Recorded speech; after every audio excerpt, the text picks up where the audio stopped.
Hello, Georgetown. I'm Beverly Enos, and you're watching Spotlight Georgetown. You can find us Fridays, Saturdays, and Sundays, 8 a.m. and 8 p.m. on your local cable station. And this is your station. If you want to come down and use equipment and learn how to edit, if you want to do any type of work within the cable programs, let us know. If you would like to be on the show, let me know. Or if you'd like to have somebody else that you know on the show, that'll work too. Now today we're talking to Mary Ellen Lawler, Assistant Director of Pentucket Workshop, and Trish Martin, who's the board president. Now, Trish and I have known each other for a very long time because our kids went to school together. Now you're still in Georgetown? I'm still in Georgetown, in the same house I've lived in for over 40 years, yes. It's a long time. Yes. That's a long time. And how long have you been at Pentucket Workshop? About 40 years. Okay. I took my son there. That's how I got acquainted with him when he was 3. When they started in the, associated with the Congregational Church in their extra building there. And then they moved to the old Grange Hall a little over 40 years ago. And I started working there when they moved to the Grange Hall. All right, that's where my kids went. Yes. At the Grange Hall. Right. And my grandchildren went. So I'm still there. I'm only a volunteer now and on the board, but I'm still totally involved. Still hanging around. Yeah. They had a lovely celebration for the 40th anniversary. Yes, we I thought did. they did a great job. Yes, we did. It was nice to have the kids see the kids, and you saw a lot of old friends that day. A lot of old friends that day. That's right. How about you? I've been at Pentucket since probably 1993, I'd say, so about 23, 24 years, I guess now. And you know, I started out very part-time and worked my way as my kids grew up. I took on more hours and you know, more responsibilities, and ended up being assistant director. And do you live in Georgetown? No, I don't. I live in Amesbury. Okay, close. Amesbury, yeah. Close. And my children came to school there. That's kind of how I got connected with Pentucket Workshop Preschool. I think that's how most people. Yeah, Sandra DeVillis, the founding mother, was very good about, you know, bringing on people that whose children were there, and she saw some spark in them or whatever, and some knowledge, and so she was great about bringing people on. So. And encouraging women to, you know, further themselves and become more educated and participate more. Yeah, she was. She was great. Pentucket Workshop, what ages do we cover here? Well, it's a multi-age classroom, so which is kind of different from a lot of preschools that are out there. A lot of preschools have a kind of like a toddler classroom, and then a 3-year-old and a 4- and 5-year-old classroom. We have a multi-age, which means that we take children from 2.9 years old through 5-year-olds, and they're all in the same space together. We do during the morning separate them into small groups so that the older ones have some more focused time as far as academics and things like that. And but during the most part of the day, they are together, so it's very family feeling. You know, there's a lot. The younger ones get a lot from the older ones, and the older ones help the younger ones with many tasks, and so just like at home. Yes, just like at home, right? It feels great. Yeah, it's a nice atmosphere. The day that I went in, I could see all the kids, different ages, playing together and helping each other get their coats on. Right. Yes. You know, the bigger kids were helping the younger kids, and the younger kids were kind of ignoring them and rolling their eyes. Plus, it helps in terms of a developmental classroom, because if there's a 3-year-old who's particularly advanced for his age, either physically, you know, or intellectually, he has peers that he can associate with there. And same for an older child who maybe isn't quite up with his peer group. He can find children who are at his same level that he can play with or interact with. So it's a nice balance, I think. Yeah. Now, recently moved. Yes. No longer in the Grange building. No. That was such a favorite place. It is. It was. And now you're in a building on the same street as Trestle Way. Right. It used to be the Pentucket Medical Building, so people might know it from that space. And yeah, it's a great space. It's really, there was a transition for sure. You know, the old school had its own charm. Special really had charm. Yeah. And but this space, we've really, you know, gotten to get used to it, and we love it. And it has a great play yard, and we have a wonderful landlord. He's wonderful. And he's also a parent of one of the students. He is a parent of one of the students. We've had his other 2 boys too, so this is his youngest. I met him at one of the meetings. Yes. selectmen's meeting or Yeah. planning He's board meeting or very something. generous with us and Yeah. helpful, He and we couldn't ask for anything better. Right. Yeah, it's great. It's nice that it was a win-win situation for Well, everybody. we wanted to stay in town. You know, we really felt like we offered something different to Georgetown than what's here already. And you know, moving out, we looked at Groveland and Raleigh, but we really wanted to be in Georgetown. So it was great that he stepped forward and was able to make it work for us. So, yeah. It's great. Now, probably the question of the day: should all children attend preschool, and why or why not? Who wants to hit it first? I'll start it first. My personal feeling is that they should attend preschool, and I think the reason that most children would benefit from a preschool experience is that because of the curriculum that's being generated within the public school systems, they're really bringing curriculum down through the grades. So now a kindergarten classroom is really structured very much like a first grade classroom might have been 10 years ago. So children need to really learn how to function within a group setting, you know, take directions from different adults, and feel confident within their skills of simple things such as getting dressed and being able to have a lunch and know what to do at lunchtime, and you know, follow directions and line up when a teacher says get in line, you know what a line is and all of that. So that all helps them to then, when they're ready for that academic piece in kindergarten, they're ready, they have confidence to go forward and you know, move on and learn the academics that's Okay, required. so kindergarten, they need to be ready for it. They need to, you know, already be in the process. Right. And I think the emphasis is that parents often think they need to be ready academically, and that Right. really isn't our focus. That at this age, all the things Mary Ellen pointed out, that's what you're looking for, the skills to be able to learn, to be ready to learn. Not that you know all your ABCs and you can print all these letters, although that is a piece of it, and children who are ready for that do that. But it's the getting used to school, it's the getting ready for school itself, for learning itself, not so much the actual intellectual skills that they'll develop when they're ready in Yeah. kindergarten and first grade and preschool, whenever that their They'll read brain when they is ready read. for it. Right. Right. Right. So What about only children? only children? Yeah. It's probably more important for them, I think, because the social piece is the other side of it. I mean, that's the other reason I think you send your child to preschool is they're home. You might have a sibling, you might not. You might have a few neighborhood children you play with. They might be 2 years older, 2 years younger. Learn how to share. But you come to Right. preschool to get along with others. Yeah. To learn. You're not the only child in the world. That's Right. That's You're a not big the only piece. one in the sandbox. That's right. Right. Yeah. And, So to and we speak. really consider when they come to school that they have work to do, that it is their work, that it's their work to come in and put their backpack away and hang up their coat. And it might not seem that important to a lot of parents out there, but it's so it really is critical, because when you think that you're going to be putting them on a bus in kindergarten to go to kindergarten, and they're getting off the bus on their own, they really want them to feel confident that they can take care of themselves without mom and dad being right there. So it is their work. It's their work to come in and take care of those personal things. It's their work to follow directions and to ask questions and to be inquisitive and to learn new things, and so Take it's- responsibility. Yes, Yep. definitely. Right. Yep. Yep. And So- that's different than what they would get in school, because once they get into school, it becomes academic. A lot of it is, and I think there is some. I think there's probably still some playtime in kindergarten, but it's the requirements of the curriculum are more intense now, and a lot of children are also facing a full day now. A lot of systems are going to full day kindergarten where it used to be a half day. So that's the other thing, that when in a preschool program you can get, even if they just do 2 full days, it gets them a sense of what a full day away from home is like, and again, going through lunch and going through those transitions throughout the day that they will have to do in kindergarten 5 days a week. It really can be helpful. Yeah. Yeah. Do they still have nap time? We do. It's a state requirement.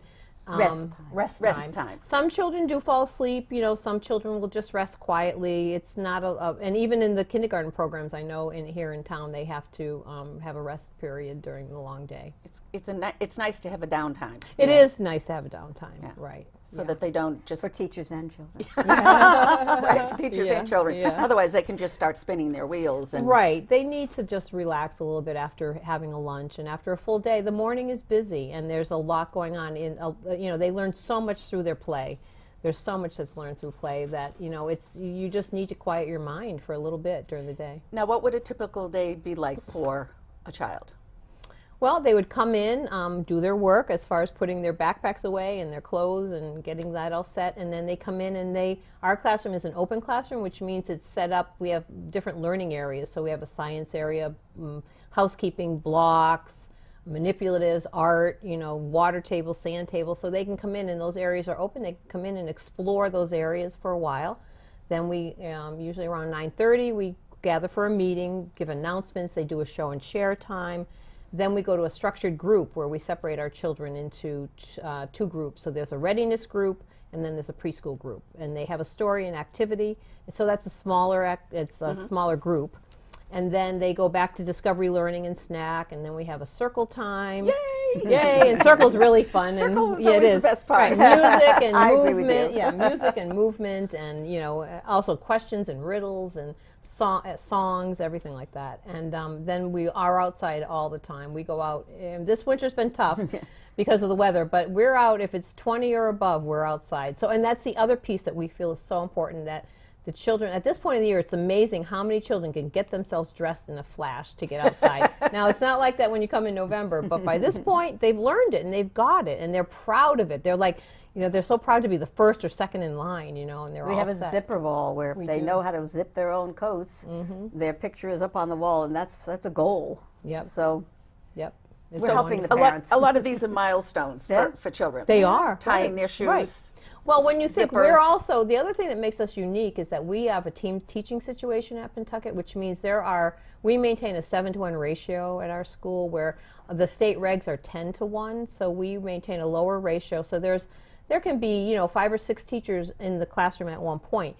When you get to kindergarten, you have one teacher, maybe an aide, with 20, 22 children. So that teacher is so thankful that that child can zip their coat or put their boots on, because it's really tough when you've got that many, when you're outnumbered with all those children. They listen. They know how to And line they do, up. right, exactly. So all those things really help out in the, We think that, kids just kind of evolve this way, but these are skills that need to be taught and learned. Oh yeah, learn. they Sure. are. They definitely are, and they need to be. They really do need to be reinforced at home too. Yeah. It's something. It's a partnership between us and the parents, and that's the other thing. I think we are really strong with our communication that we have with parents, and we really pride ourselves on.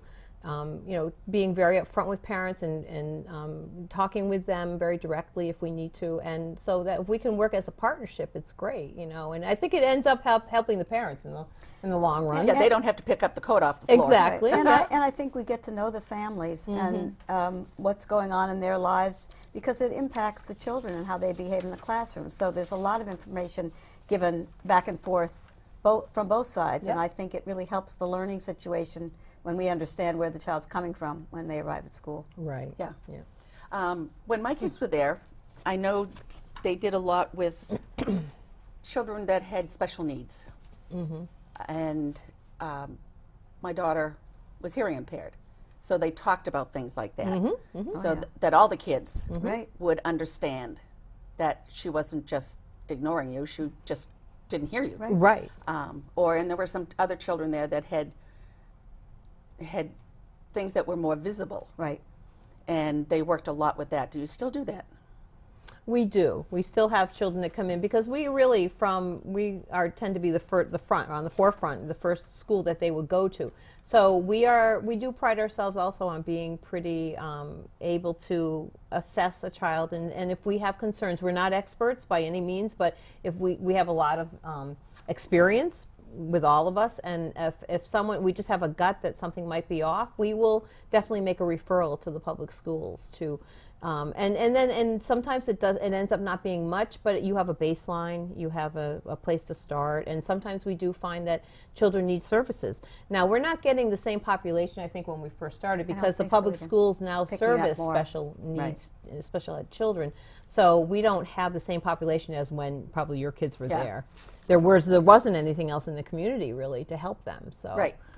So I think that was one thing that Sandra was very strong on that and was very good about that. And one of the other things I remember that they really put an emphasis on accepting other children, though they may be different. Everybody's an individual person. Right. Is that still something that? Very much so. very And much that's also a piece of the multi-age classroom. I think you see, Mm-hmm. it's not like you're seeing a real homogeneous mix. You have a mixture of ages, of skill levels, of backgrounds, and I Mm-hmm. think the kids get used to hearing what the other kids have to say and learning about them. It's Yep. a natural process, I think.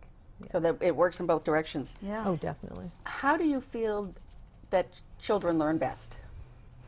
I think we really feel that children learn through play. They really learn through play, through self-exploration, through asking questions, through listening to other children and their questions, but really being able to have activities available for their exploration that are developmentally appropriate for their level. And I think that's something we provide all the time. So it's really they learn their letters and their numbers through the play that they do. We do a lot of counting through all different activities. We do the letters. We'll have them print their name. We have signs all over the classroom that point out things. So I think that's really beautiful. I think an experienced teacher knows that you can teach through anything. You can start at the block area and be building blocks, and you can be teaching them about balance and about ramps and levers, and you can be teaching about heights and what fits into what. Or you can be reading a story, and there can be different subjects in the story that can give you all sorts of ideas about what you can share with them that day. So it's, I think, in a preschool situation, there's always the teachable moment. You can be sitting anywhere, Yeah. doing anything with any child, and you can create that situation. So. I remember No More Monkeys Jumping on the Bed. Oh, That yes. was a favorite. That Oh, still yeah. is. Little Rabbit Frou Frou. Was That, Oh, that yeah, was yeah. Sandra's Yeah. That was special Sandra's, song. yes. Oh, yes. That's a great song, yeah. Pentucket Workshop has been open for 40 years, over 40 years. Oh, 42 now, I think. 42. Yeah. Why do you think that you're still here? I think part of the reason we're still here is I think because we are flexible, and I think we are able to move with whatever's happening now. And I think not that we change things all the time, but I think we're open to looking at things differently sometimes. Sometimes we try to think outside of the box. And I think also the longevity of our staff, we do team teach. We have staff that I think our youngest staff member has been with us for 8 years. Our longest has been 42 Longest years. that was. Thank you. But I think we work well as a team, and that really helps with that longevity. And I think that we have a wonderful program. I think it's something that it is unique because there aren't a lot of other programs out there like us as far as the open classroom, the multi-age, the team teaching, the ratios of staff. I think that all helps, and our flexibility in scheduling. We really try to.